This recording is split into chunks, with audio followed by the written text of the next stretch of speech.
Arestado isang lalaki dahil sa pangahali umano sa minor de edad na anak ng kanyang live-in partner sa Antipolo City.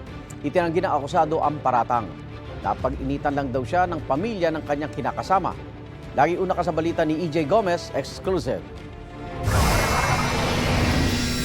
Mga pulis Antipolo kami. Ikaw ay aming inaayos na ikaw ay may karapatang manahimik at magsawalang tibo.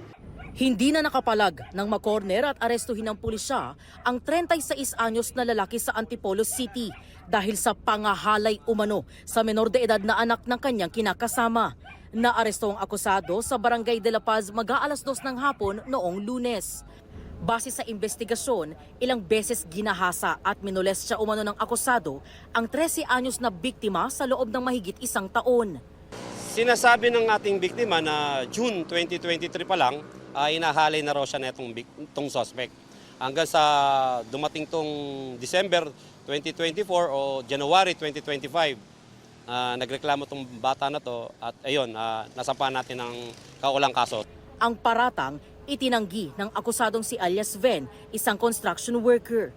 Gawa-gawa lang daw ng biktima ang bintang na pangahalay matapos siyang mapagalitan dahil tumambay lang daw kasama mga kaibigan imbes na pumasok sa eskwelahan.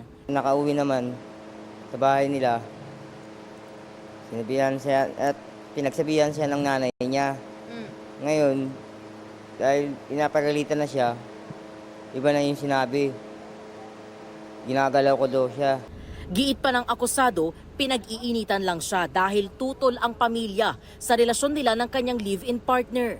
Hindi po talaga ako gusto nung nanay saka yung anak. Hindi ko po yung ginalaw. Hindi ko po nakurot yung batang yun eh. Kahit na ayaw niya sa akin. Tapos gasain ko pa kaya. Sana po alamin nila muna yung totoo. Inosente po ako.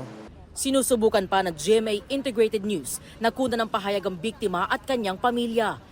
Nahaharap ang lalaki sa kasong 6 counts of statutory rape at 4 counts of acts of lasciviousness. Ito ang unang balita.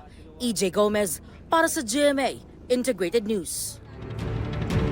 Igan, mauna ka sa mga balita, mag-subscribe na sa GMA Integrated News sa YouTube para sa iba't ibang ulat sa ating bansa.